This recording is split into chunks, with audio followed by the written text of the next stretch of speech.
Spiritual ஜோதிடம் TV நேயர்கள் அனைவருக்கும் அநேக நமஸ்காரங்கள். குரோதி ஆண்டு புரட்டாசி மாதம் பலன்கள் பார்ப்பதற்காக சக்தி ஜோதிட குழுவின் சார்பாக டாக்டர் சக்தி சுவாமியாகிய நானும், ஆஸ்ட்ரோ KS ஐயங்கார் அவர்களும், ஆஸ்ட்ரோ டாக்டர் சுவாமி ஹரிஹர சர்மா அவர்களும் இப்பொழுது புரட்டாசி மாத பலன்களை பற்றி ஐயா சொல்லுவாங்க. அனைவருக்கும் ஹரிஹர சர்மாவின் பணிவான நமஸ்காரங்கள். நாம் பொறுத்தளவுக்கு ஒவ்வொரு மாதமும் மாத பலன்கள் பார்க்குறோம், தமிழ் மாத பலன்கள் பார்க்குறோம், அதே போல் ஒவ்வொரு பெயர்ச்சி பலன்களும் பார்க்குறோம். சனி பெயர்ச்சி பலன்கள், ராகு கேது பெயர்ச்சி பலன்கள், குரு பெயர்ச்சி பலன்கள் மற்றும் சனி வக்ர பலன்கள், குரு வக்ர பலன்கள், இதை மாதிரி ஒன்று ஒன்று பார்த்துட்டு வரோம். அது மாதிரி இந்த ட்ரிப்பு நம்ம பார்க்க போகிறது புரட்டாசி மாத பலன்கள். புரட்டாசி அப்படின்னாலே கன்னியா மாதம்னு பேர், கன்னியா மாதம் அப்படின்னாலே பித்திருக்களுடைய மாதம்னு பேர். எப்பொழுதுமே ஒரு குடும்பம் நல்லபடியாக இருக்கணும் அப்படின்னா குலதெய்வ அருள் இருக்கணும். குலதெய்வ அருளுக்கு அடுத்தது பித்திருக்களுடைய அருள் இருக்கணும். பித்திருக்கள் அருள் இல்லை அப்படின்னா அந்த குடும்பத்தில் எந்த விதமான நல்ல தொடக்கமும் நல்ல முன்னேற்றமும் நல்ல செய்கைகளும் நடக்காது. அப்படியேற்பட்ட வசந்த மாதமான கன்னியா மாதம் என்கின்ற தமிழில் புரட்டாசி மாதம் அப்படின்றது பிறக்கும். நிகழும் மங்களகரமான குரோதி வருஷம் புரட்டாசி மாதம். அதுக்கு சரியான ஆங்கில தேதி அப்படின்றது 17/9/2024. அன்னைக்கு உயர்ந்த கிழமையான செவ்வாய்க்கிழமை மதியம் சற்றேறக்குறைய 2:09 சூரிய பகவானானவர் தன்னுடைய ஆட்சி வீடான சிம்மத்திலிருந்து கன்னிக்கு உள் நுழையிறார். எப்பொழுதுமே உள் நுழையிற மாதம் தான் அந்தந்த மாதத்துடைய தமிழ் மாதம் அப்படிங்கிறோம். அப்படின்ற பொறுத்தளவுக்கு இந்த காலகட்டங்களில் சூரிய பகவான் கன்னியா ராசிக்கு வரார், புரட்டாசி மாதத்துக்கு வரார். சரி, இந்த காலகட்டங்களில் என்னென்ன கிரகங்கள் என்னென்ன நிலையில் இருக்குதோ, இதை தவிர இந்த மாதத்தில் என்னென்ன விசேஷங்கள் இருக்கும் அப்படின்றத பார்ப்போம். காலபுருஷ தத்துவத்தின்படி 2வது ராசியான ரிஷப ராசியில் குரு பகவான் இருக்கிறார். 3வது ராசியான மிதுனத்தில் செவ்வாய் பகவான் இருக்கார். அடுத்தது சிம்மத்தில் புத பகவானும், மாதம் பிறக்கிறதுனால சூரிய பகவான் கன்னியா மாதத்துலையும், நீச்சமடைஞ்ச சுக்கிரனும் கேது பகவானும் கன்னியில் இருக்கிறாங்க. இதை தவிர சனி பகவான் இருக்கிறது அப்படின்றது பொறுத்தளவுக்கு தனது ஆட்சி வீடான கும்பத்தில் ஆட்சி பெற்று இருக்கார். இதில் பார்த்தோம் அப்படின்னாக்க அவர் வக்ரகதியிலையும் இருக்கிறார். இதை தவிர காலபுருஷ தத்துவத்தின் 12ஆம் வீடு அப்படின்றது உயரிய வீடான மீனராசி. மீனராசியில் எம்பெருமான் ராகு இருக்கிறார். இந்த மாதிரி பிளானட்டரி பொசிஷனில் இந்த மாதிரி கிரக நிலவரத்தில் இந்த புரட்டாசி மாதம் ஆரம்பமாகுது. சரி, இந்த புரட்டாசி மாதம் அப்படின்னா என்னென்ன விசேஷங்கள் இருக்குது அப்படின்றத ஃபஸ்ட்டு பார்ப்போமா. புரட்டாசி மாதம் பிறக்கிறது 17/9/2024 செவ்வாய்க்கிழமை. அன்னைக்கு மத்தியானம் 2:09 சூரிய பகவான் கன்னியா ராசியில் வரார். அதுக்கு சூரிய பகவான்றதுனால புரட்டாசி மாதம். அதுக்கு அடுத்தது அப்படின்றத பொறுத்தளவுக்கு 18/9/2024. இப்போ நம்மளை பொறுத்தளவுக்கு பித்திருக்களுக்கு காரியம் செய்யக்கூடிய நாட்கள் அப்படின்றத பொறுத்தளவுக்கு மாலையபக்ஷம், அதுக்கு அடுத்தது ஆடி அமாவாசை, அதுக்கு அடுத்தது தை அமாவாசை. இந்த காலகட்டங்கள். இப்போ இந்த ஆடி அமாவாசைன்றது நம்ம கடந்த காலகட்டங்களில் போனோம். அது அயனம் மாறக்கூடிய காலகட்டங்களில் உத்தராயணத்துலேருந்து தட்சிணாயணம் மாறக்கூடிய காலகட்டம் அப்படின்றது அந்த காலகட்டங்களில் சூரிய பகவான் இருக்கிறது கர்க்கடகத்தில் இருப்பார். அதனால் அந்த சூரியன் அயனம் மாறக்கூடிய காலகட்டங்களில் பித்திருக்களுக்கு உண்டான தர்ப்பணங்களும் புனித காரியங்களும் செய்யக்கூடிய காலகட்டங்கள். அதுக்கு அடுத்தது வருது புரட்டாசி மாதத்தில் மகாலய அமாவாசை. இந்த மகாலய அமாவாசை அப்படின்றது 18/9/2024 அன்னைக்கு தொடங்குது. அதுக்கு பேர் பக்ஷம் தொடங்குறதுன்னு பேர். மாலைய பக்ஷம் ஆரம்பம்னு பேர். பக்ஷம் ஆரம்பம் அப்படின்னா ஒரு பட்சத்துக்கு சற்றேறக்குறைய 15 நாட்கள். பௌர்ணமியில் இந்த மாலைய பக்ஷம் ஆரம்பமாகுது. அதுலேருந்து தொடர்ந்து 15 நாளும் பித்ருபட்சம் அப்படின்னு சொல்லுவோம். பித்ருபட்சம் அப்படின்னாக்க நீத்தார்களுக்கு, நம்மளுடைய முன்னோர்களுக்கு ஒரு சில பேர் திதிகள் தர்ப்பணங்கள் கொடுக்காமல் இருப்பாங்க. அலுவலக நிமித்தமாகவும் ஒரு சில பேர் வெளியூர் வெளிமாநிலம் வெளிநாடு போனதுனாலையும் அந்த வாய்ப்புகள் அமையாததுனாலையும் அவங்களால அந்த பித்ருக்களுக்கு திதி தர்ப்பணங்கள் கொடுக்க முடியாமல் இருக்கும். அவங்க எல்லாரும் இப்போ வரக்கூடிய வாய்ப்பை பயன்படுத்திக்கணும். எப்பொழுதுமே வாய்ப்புகள் அப்படின்னு நம்மளை தேடி வராது, அது வரும்பொழுது அதை நாம் பயன்படுத்திக்கணும். அப்படி வரக்கூடிய மாலை பட்சம் ஆரம்பம் ஆகிறது அப்படின்றது 18/9/2024 பக்ஷம் ஆரம்பம். சரி, இதுக்கு அடுத்தது பார்த்தோம் அப்படின்னாக்க உயர்ந்தது அப்படின்றது அமாவாசை. அதுக்கு பேர் மகாலய அமாவாசை அப்படின்னு பேர். அது 2/10/2024 புதன்கிழமை வருது. இந்த புதன்கிழமை அப்படின்னாக்க அமாவாசை அப்படின்னாக்க என்ன அப்படின்னாக்க சூரியனும் சந்திரனும் இணைந்து இருப்பது அமாவாசை. கன்னியா மாதத்தில் சூரியனும் சந்திரனும் இணைந்து இருக்கிற நாள் 2/10/2024 புதன்கிழமை. அந்த காலகட்டங்களில் அமாவாசைக்கு நம்ம தர்ப்பணம் கொடுக்கும்போது என்னென்ன பண்ணணும் அப்படின்றதையும் சொல்லிடுறேன், மாலைபட்சத்துலேயே என்ன பண்ணணும்னு சொல்லிடுறேன். அமாவாசை அப்படின்னாக்க நெத்தியில் சமய சின்னங்கள் அணியக்கூடாது 1. அடுத்தது வீட்டில் சுவாமிக்கு தீபம் ஏற்றக்கூடாது 2. வாசலில் கோலம் போடக்கூடாது 3. இது 3ம் எப்போ பண்ணணும்? அந்த தர்ப்பணம் குடித்த பிறகு, பித்திருக்களுக்கு தர்ப்பணம் கொடுத்த பிறகு. எப்பொழுதுமே இந்த தீபம் எரிஞ்சாலும் சரி, வீட்டில் கோலம் போட்டிருந்தாலும் சரி, நெத்தில சமய சின்னங்கள் இருந்தாலும் சரி, பித்திருக்கள் நம்மளுடைய வீட்டிற்கு வரமாட்டார்கள். அப்போ தெய்வம் வரக்கூடிய காலகட்டங்கள். அப்போ பித்திருக்களை ஃபஸ்ட்டு வரவேற்றுட்டு அமாவாசை தர்ப்பணங்களை கொடுத்துட்டு எள்ளு நெல் அக்ஷத தர்ப்பணத்தை கொடுத்துட்டு அதுக்கப்புறம் இந்த 3 காரியங்களும் செய்யலாமா? 3 காரியங்களும் செய்யலாம். அப்போ இத்தனை காலகட்டங்கள், சாமி நான் இதை மாதிரி வெளியூர் வெளிமாநிலத்தில் இருந்தேன், எனக்கு அங்கே ஆறு குளங்கள் நதிக்கரைகள் இல்லை, அங்கே தர்ப்பணம் பண்ணுறதுக்கு வச்சு கொடுக்க வாத்தியார் இல்லை, ஐயர் இல்லை அப்படின்னு நினச்சிட்டு இருந்தவங்க எல்லாருமே இந்த மாலைபட்சத்தில் கொடுக்கலாமா? கண்டிப்பாக கொடுக்கலாம். சரி, இதுக்கு அப்புறம் ஒரு சில பேருக்கு எங்கள் அப்பா அம்மா எங்கள் தாத்தா பாட்டி இறந்த திதியே தெரியாது, இறந்த நாள் தான் தெரியும் அப்படின்னு நினைக்கிறவங்களுக்கு 21/9/2024 அது என்ன அப்படின்னு கேட்டிங்கனாக்க மகாபரணி அப்படின்னு பேர். இந்த மகாபரணி நட்சத்திரம், மகாபரணி அன்னைக்கு யார் யாருக்கு இறந்தவங்க நாள், இறந்தவங்க திதி, இறந்த நேரம் எதுவுமே தெரியாதவங்க, நான் வெளியூரில் இருந்தேன், அப்பா எப்போ இறந்தாங்க, எப்போ ஜீவன் போணுச்சுன்னு தெரியாதவங்க அத்தனை பேரும் கொடுக்கக்கூடியது அப்படின்றது மகாபரணி அன்னைக்கு திதியும் தர்ப்பணமும் கொடுத்தா. சரி, இந்த திதி தர்ப்பணம் எங்கே கொடுக்கணும் அப்படின்னாக்க புனித நதிகளாக, அதாவது கங்கை, காவேரி, வைகை இதை மாதிரி இடத்துல கொடுக்கலாம். அதே போல் முக்கூடல்கள் கூடக்கூடிய திரிவேணி சங்கமத்தில் கொடுக்கலாம். அதே போல் புனித தீர்த்தங்களில் ஊரில் உள்ள ஏரி காவேரியில் கொடுக்கலாம். அப்படி எதுவுமே இல்லை சாமி எங்கள் இடத்துல அப்படின்னு வீட்டில் உள்ள கிணறுக்கு பக்கத்தில் அதுவும் ஒரு நீர்நிலை தான், அதுலேயும் கொடுக்கலாமா? கொடுக்கலாம். சரி, இதுக்கு அடுத்தது பார்த்தோம்னாக்க 25/9/2026 மத்தியாஷ்டமி. இந்த மத்தியாஷ்டமி அப்படின்றத பொறுத்தளவுக்கு திதி தர்ப்பணங்கள் தெரியாதவங்க, திதி தர்ப்பணங்கள் கொடுக்காதவங்க, நாங்கள் எங்கள் இதில் இது மாதிரி பண்ணலை அப்படின்னு நினைக்கக்கூடியவங்க அத்தனை பேரும் இந்த 25/9/2026 அன்னைக்கு மத்தியாஷ்டமி அன்னைக்கு இந்த திதியும் தர்ப்பணமும் கொடுத்தா நம்மளுடைய கோத்திரதாயாதிகள் அப்படின்னா சட்டப்படி 64 கோத்திரதாயாதிகள் நம்ம கயால போயிட்டு பல்குர்னி தீர்த்தத்தில் என்ன பண்ணுவோம் அப்படின்னாக்க 64 பிண்ட பிரதானம் பண்ணுவோம். 64 கோத்திரதாயாதிகளுக்கும் பிண்ட பிரதானம் பண்ணுவோம். அது 3 பிண்ட பிரதானம் ஆக்கி ஒரு பிண்ட பிரதானத்தை கோ அப்படின்னாக்க சகல தேவதைகளும் வாசம் செய்கிறது கோவுக்கு கொடுக்கும்போது நம்மளோட பித்திருக்களுக்கு ஆசீர்வாதங்கள் கிடைக்குது. அதுக்கு அடுத்தது 2 பிண்ட பிரதானத்தை விஷ்ணுவோட பாதம், எல்லாமே நாராயணா சமர்ப்பயாமே அப்படின்னு சொல்றது, நாராயணனுக்குள்ளார தான் எல்லாருமே ஐக்கியமாறும். அப்போ அந்த விஷ்ணு பாதத்தில் 2 பிண்டம் வைக்கும்பொழுது நம்மளுடைய கோத்திரதாயாதிகள் அத்தனை 64 கோத்திரதாயாதிகளும் பரமபத வாசலுக்கு போகக்கூடியது. இத்தனை நாளாக அவங்க நம்மளோட வீட்டையே சுற்றிக்கிட்டு இருப்பாங்க. வீட்டில் சுற்றக்கூடாது. ஏன் அப்படின்னு கேட்டிங்கனாக்க வீட்டில் தெய்வம் வாசம் செய்யணுமே தவிர எக்காரணத்தை கொண்டு பித்திருக்கள் அந்த திதி கொடுக்குற அன்னைக்கு வந்துட்டு போனோம், மற்ற நாள் வரக்கூடாது. சரி, இதெல்லாம் முடிஞ்சு போச்சு, பித்திருக்கள் எல்லாம் முடிஞ்சு போச்சு. அடுத்தது சுப நிகழ்வு எல்லாம் ஆரம்பமாக போகுது. எப்போ சுப நிகழ்வு ஆரம்பமாக போகுது? 11/10/2024 நமக்கு வெள்ளிக்கிழமை அன்னைக்கு சரஸ்வதி பூஜை. நம்மளோட தொழில் சிறக்கணும், நாம் செய்கின்ற வேலை தொடர் முன்னேற்றம் இருக்கணும் அப்படின்னாக்க சரஸ்வதி பூஜை அன்னைக்கு. அதே நாள்லேயே ஆயுத பூஜையும் இருக்குது. நாம் செய்கின்ற ஒவ்வொரு கருவியும், எழுத்தாளராக இருந்தால் அவங்களுக்கு பேனா, விவசாயி இருந்தால் ஏறு, இது எல்லாத்துக்கும் பூஜை செய்யக்கூடிய காலகட்டங்கள் 11/10/2024 வெள்ளிக்கிழமை.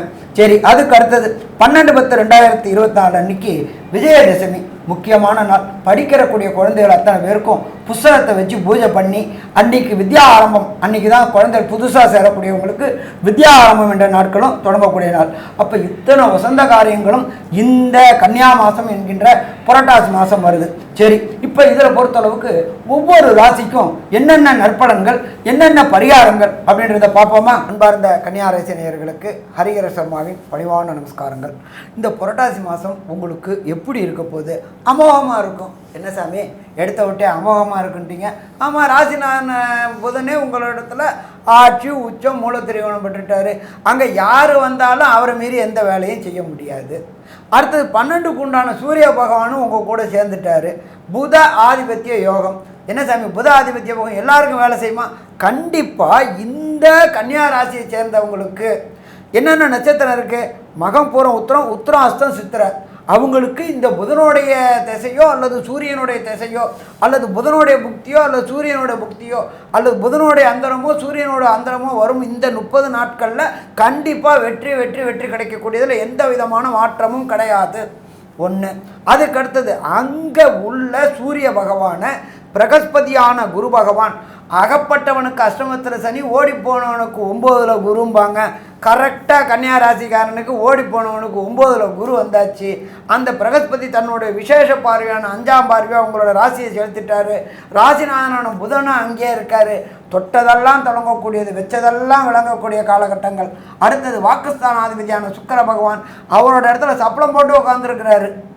அல்லுன்னு அள்ளுவார், கொட்டோன்னு கொட்டுவார். நீண்ட நாட்களாக இந்த கன்னியா ராசியை சேர்ந்தவங்களுக்கு, சாமி எனக்கு திருமணமே ஆகலை, எதை வந்தாலும் எதுலேயும் தடை வந்துக்கிட்டே இருக்குது, தடை தாமதம் வந்துக்கிட்டே இருக்குது, நான் பொருத்தம் இருக்குன்னு சொன்னால் இன்னொரு ஜோசியர் பொருத்தம் இல்லைன்னு சொல்கிறாரு, இப்படியே தட்டி போயிட்டுருக்குன்னு நினச்சிட்டு கன்னியா ராசி என்பவர்களுக்கு இந்த புரட்டாசி மாதம் விஜயதசமிக்கு அப்புறம் கண்டிப்பாக நிச்சயதார்த்தத்துக்கு உண்டான காலகட்டங்கள் வந்துடும். அதே போல் வரக்கூடிய 11/5/2025 குரு மாறக்கூடிய காலகட்டங்களுக்கு முன்னாடி திருமணம் நடந்துருமா? திருமணம் நடந்துரும், கவலையே பட வேண்டிய தேவை கிடையாது. சரி, அடுத்தது 6ல் சனி பகவான். 6ல் சனி பகவான் இருந்தாலே அதீத தைரியம் குடிக்கக்கூடியது, முடிசூடா மன்னன்னு கூட சொல்லலாமா? கண்டிப்பாக சொல்லலாம். அடுத்தது 6 அப்படின்றது வேலை ஸ்தானம், அடிமை வேலை. 6ல் 6ஆம் அதிபதியான சனி பகவானே ஆட்சி பெற்றிருக்காரு. என்ன ஒன்று கொஞ்சம் வக்ரம் பெற்றிருக்கிறாரு. எத்தனை நாள் இருக்கிறாரு? 4/11 வரல இருக்கிறாரு. அதனால் இந்த காலகட்டங்களில் வேலை தேடிட்டு இருக்கிற கன்னியா ராசியை சேர்ந்த இளைஞர்களுக்கு கண்டிப்பாக வேலை கிடைக்குமா? வேலை கிடைக்கும். சரி, அந்த வேலை திருப்திகரமாக இருக்குமா? கண்டிப்பாக திருப்திகரமாக இருக்கும். ஏன்னா கர்மக்காரனான சனி பகவான் 6ஆம் இடத்துக்கு அதிபதியான சனி பகவான் அவரே அங்கேயே இருக்கார். வேலை கிடைக்கும். ரொம்ப நாளாக நானும் வேலை பார்த்துக்கிட்டே இருக்கேன் சாமி, எனக்கு உண்டான ரெகக்னைஸே கிடைக்கல. நமக்கு என்ன ரெகக்னைஸ்னா என்ன? 1 பணம், 2 பதவி உயர்வு. இது ரெண்டுமே இந்த புரட்டாசி மாதத்தில் உங்களுக்கு கிடைக்கக்கூடிய வாய்ப்புகள் உண்டாகுமா? வாய்ப்புகள் உண்டாகும். ஸோ மொத்தத்தில் பார்த்தோம்னாக்க புரட்டாசி மாதத்தில் ஏற்றமான காலகட்டம்னு சொல்லலாமா? ஏற்றமான காலகட்டம். சரி, சொல்லலாம். சரி, தொழில் செய்கிறவங்களுக்கு இந்த மாதம் எப்படி இருக்கும் அப்படின்றத விரிவாகவும் விளக்கமாகவும் டாக்டர் அஸ்ட்ரோ KS ஐயங்கார் அவங்க விரிவாகவும் விளக்கமாகவும் சொல்லுவாங்க. இந்த கன்னியா ராசியை பொறுத்தவரையிலும் பார்த்தீங்களேனால் கன்னியா ராசியில் ராசிநாதன் ஆட்சி பெற்று போயிருக்கிறது பெரிய விசேஷம். அதோட விசேஷம் ராசிக்கு 2ஆம் இடத்துல தனஸ்தான அதிபதினு சொல்லக்கூடிய சுக்கிரன் ஆட்சி பெற்று போயிருக்கார். இதன் மூலியமாக எதை தொட்டாலும் பணம் வரக்கூடிய வாய்ப்புகள் நிச்சயமாக உண்டு. தனக்காரகனான குருவினுடைய பார்வையில் உங்களுடைய ராசியே இருக்குது. எல்லா விஷயங்களும் பார்த்தீங்களா, உங்களுக்கு இவ்வளோ நாளாக பண கஷ்டம் மன கஷ்டம் இதெல்லாம் இருந்துகிட்டே இருந்துச்சு. இந்த புரட்டாசி மாதத்தில் உங்களுக்கு அது எல்லாத்தையும் தாண்டி அது எல்லாத்துலேயும் வெற்றி வாகை எல்லாத்தையும் உடைத்தெறிந்து வெற்றி வாகை சூழக்கூடிய வாய்ப்புகள் நிச்சயமாக உண்டு. புதிய வேலை கிடைக்கக்கூடிய பாக்கியம் உண்டு. ஏன்னா 6ஆம் இடத்தில் இருக்கக்கூடிய சனி பகவான் உங்களுக்கு ஒரு நல்ல ஏற்றத்தை கொடுப்பார். சமசப்தமத்தில் இருக்கக்கூடிய ராகுவின் மூலியமாக உங்களுக்கு வெளிநாடு வெளியூர் வெளிமாநிலத்திலிருந்து ஒரு நல்ல ஒரு ஏற்றமான செய்தி வரும். அதன் மூலியமாக முயற்சிகள் எல்லாம் கைகூடும். வெளியூர் போயிட்டு வரக்கூடிய பாக்கியம் நிச்சயமாக கிடைக்கும். இந்த மாதத்தில் பார்த்தடையானால் உங்களுடைய ராசிநாதன் ஆட்சி மூலத்திரிகோண வீட்டில் இருக்கிறதுனால நீங்கள் எடுக்கக்கூடிய டெசிஷன் எல்லாமே ரொம்ப தாட் ப்ரோவோக்கிங்காக இருக்கும். அதாவது என்ன சொல்கிறது, ஒரு தீர்க்க சிந்தனையுடன் எடுக்கக்கூடியதாக இருக்கும். அதை தவிர ஒரு பல ஆண்டுகள் இருக்கக்கூடிய ஒரு சிந்தனையில் எடுக்கக்கூடிய வாய்ப்புகள் நிச்சயமாக உண்டு. உங்களுடைய ராசிக்கு பார்த்தீங்கன்னா 9ஆம் இடத்துல இருக்கக்கூடிய குரு பகவான் நல்ல ஒரு ஏற்றத்தை கொடுக்க போகிறார். அவர் உங்களுடைய ராசிக்கு 4ஆம் இடத்தை பார்க்கறதுனால படிக்கக்கூடிய மாணவர்களுக்கு ஒரு நல்ல ஒரு ஏற்றம் கிடைக்கும். 5ஆம் இடத்தை குரு பகவான் பார்க்குறார். 5ஆம் இடத்தை குரு பகவான் பார்க்கும் பொழுது குழந்தை பிராப்தி ஏற்படக்கூடிய பாக்கியம் இந்த மாதத்தில் நிச்சயமாக உண்டு. ஏன்னா புத்திரகாரகனே புத்திர ஸ்தானத்தை பார்க்கறது நல்ல ஒரு ஏற்றத்தை கொடுக்கக்கூடிய காலகட்டமாக அமையப்போகுது. இந்த மாதத்தில் உங்களுடைய ராசிக்கு 2ஆம் இடம் அப்படின்னு சொல்லக்கூடிய தனம் வாக்கு குடும்ப ஸ்தானத்தில் சுக்கிரன் ஆட்சி பெற்று போயிருக்கிறதன் மூலியமாக எந்த ஒரு விஷயமும் வெற்றிகரமாக நடக்கும். குடும்பத்தில் கணவன் மனைவிக்குள்ள நல்ல ஒரு அந்யோன்யம் இருக்கக்கூடிய காலகட்டம். ஏன்னா 12ஆம் அதிபதியும் உங்களுடைய ராசியிலே இருக்கார். அதனால் கணவன் மனைவிக்குள்ள நல்ல ஒரு அந்யோன்யம் இருக்கும். இருந்தாலும் நண்பர்கள் மூலியமாக சிறு சிறு தொல்லைகள் வந்தாலும் நிச்சயமாக பணம் வரக்கூடிய வாய்ப்புகள் உண்டு. வேற்று மாநிலத்தவர் வேற்று மொழியினர் மூலியமாக நல்ல ஒரு ஏற்றமான செய்தி வரக்கூடிய வாய்ப்புகள் உண்டு. முயற்சிகள் எல்லாம் வெற்றியடையும். ஏன்னா 3 8 அதிபதி பார்த்தோன்னா 10ஆம் இடத்துல போய் இருக்கார். மறைந்த இடத்துலேருந்து திடீர் பணம் வரும். ரியல் எஸ்டேட் துறையிலிருந்து ஆர்கிடெக்சராக இருக்கிறவங்க அவங்களுக்கெல்லாம் பெரிய ஏற்றம் கிடைக்கும். அதாவது இந்த ரியல் எஸ்டேட் ஆர்கிடெக்ட் போடுறாங்கல்ல, பிஆர்க்குன்னு சொல்லுவாங்க இல்லையா, அதாவது டயக்ராம் போட்டு இது பண்ணுறாங்கல்ல, அவங்களுக்கெல்லாம் பெரிய ஏற்றம் கிடைக்கும். நிறைய ஜாப் ஆப்பர்ச்சுனிட்டிஸ் இந்த வாட்டி கிடைக்கக்கூடிய வாய்ப்புகள் நிச்சயமாக உண்டு. அதை தவிர பார்த்தேன்னா சேல்ஸ் பண்ணணும்னு வீடு வச்சுருக்கிற ஆளுக்கு சேல்ஸ் ஆகக்கூடிய வாய்ப்புகள் இந்த மாதத்தில் கண்டிப்பாக கிடைக்கும். இந்த முயற்சிகள் எல்லாமே வெற்றி பெறக்கூடிய வாய்ப்புகள் உண்டு. ஆனால் சில நாட்கள் இந்த முயற்சிகளை தள்ளி வைப்பதனால அந்த நாட்களை சந்திராஷ்டம நாட்கள்னு சொல்கிறோம். அந்த சந்திராஷ்டம நாட்கள் அப்போ என்ன செய்யலாம், அதை தவிர இந்த புரட்டாசி மாதத்தில் எந்த எளிய பரிகாரம் செய்தால் நல்ல ஒரு ஏற்றத்தை கிடைக்கும் அப்படின்றத பற்றி ஐயா கிட்டே கேட்போம். ரொம்ப அற்புதமாக தெளிவாக சொன்னீங்க ஐயா.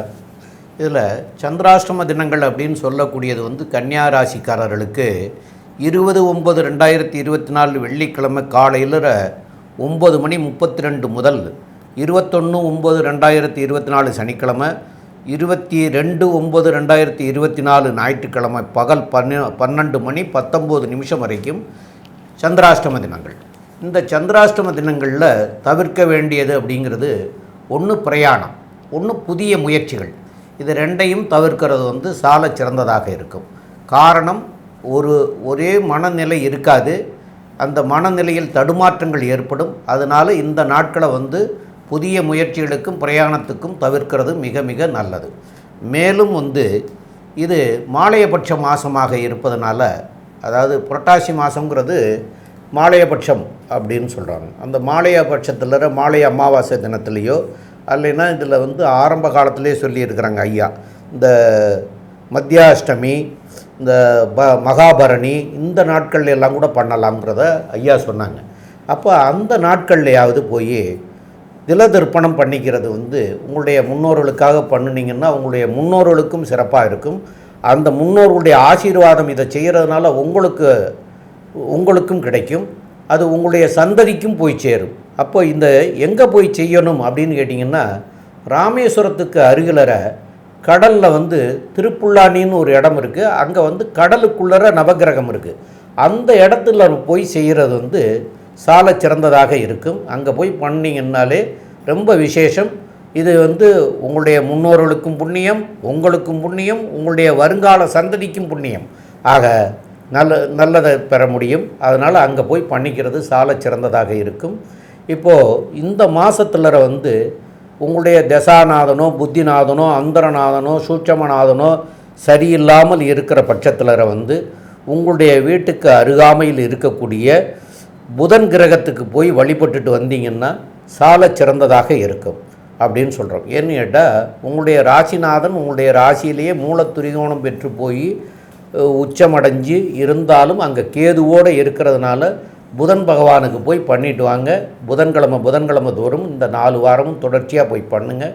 அதனால் வரக்கூடிய விளைவுகளிலிருந்து நன்மைகள் பெற முடியும் அப்படிங்கிறத சொல்கிறோம். மேலும் உள்ள விவரங்களை நம்முடைய KS ஐயங்கார் அவங்க சொல்லுவாங்க. ஐயா, அற்புதமாக சொன்னீங்க. இந்த கன்னியாராசிக்காரர்களை பொறுத்தவரையிலும் ஏற்றமான காலம். ஏன்னா ராசிநாதன் ஆட்சி பெற்று போயிருக்கார், 2ஆம் இடத்தின் அதிபதியும் ஆட்சி பெற்று போயிருக்கிறது பெரிய விசேஷம். 9ஆம் அதிபதி 2ஆம் இடத்தில் ஆட்சி பெற்று போகிறதும் 9ஆம் இடத்தில் குரு பகவான் இருக்கிறதும் பெரிய ஏற்றத்தை கொடுக்க போகிறது. நீங்கள் எதை நினைச்சீங்களோ அதை சாதிக்கக்கூடிய காலகட்டமாக இந்த மாதம் அமைய போகிறது. இந்த மாதத்தில் புதிய வேலை கிடைக்கக்கூடிய பாக்கியம் உண்டு, புதிய கடன் வாங்கக்கூடிய பாக்கியம் உண்டு, புதுசாக வண்டி வாகனங்கள் வாங்கக்கூடிய வாய்ப்புகள் நிச்சயமாக உண்டு. பார்ட்னர்ஷிப் பிஸ்னஸில் பெரிய ஏற்றம் கிடைக்கக்கூடிய காலகட்டமாக இருக்கும். தொழிலில் பெரிய அபிவிருத்தி இருக்கக்கூடிய வாய்ப்புகள் நிச்சயமாக இருக்குது. இந்த மாதத்தில் பார்த்தாலேயானால் குழந்தை பிராப்தி ஏற்படக்கூடிய பாக்கியம் நிச்சயமாக உண்டு. உடல் நலத்தில் சற்று கவனம் தேவை. ஏன்னா சூரியன் புதன் கேதுவோட சம்பந்தத்தில் இருக்கிறதுனால உடல் நலத்தில் சற்று ஜாகிரதையாக இருக்கிறது ரொம்ப நல்லது. ஏன்னா 12ஆம் அதிபதி சூரியனும் சேர்ந்து இருக்கிறதுனால உடல் நலத்தில் சற்று பிரச்சனைகள் வரக்கூடிய வாய்ப்புகள் மிகவும் அதிகம். பணவரவிற்கு பஞ்சம் இருக்காது, கவலைப்பட வேண்டாம். தாய் தந்தை 2 பேருடைய உடல்நிலையில் நல்ல ஒரு ஏற்றம் இருக்கக்கூடிய காலகட்டமாக அமையும். மொத்தத்தில் பார்த்தீங்கன்னா இந்த கன்னியாராசிக்காரர்களுக்கு புரட்டாசி மாதம் ஒரு பொன்னான மாதமாக அமையப்போகிறது அப்படின்னு இந்த சக்தி ஜோதிட குழு சொல்லுது. நன்றி, நமஸ்காரம்.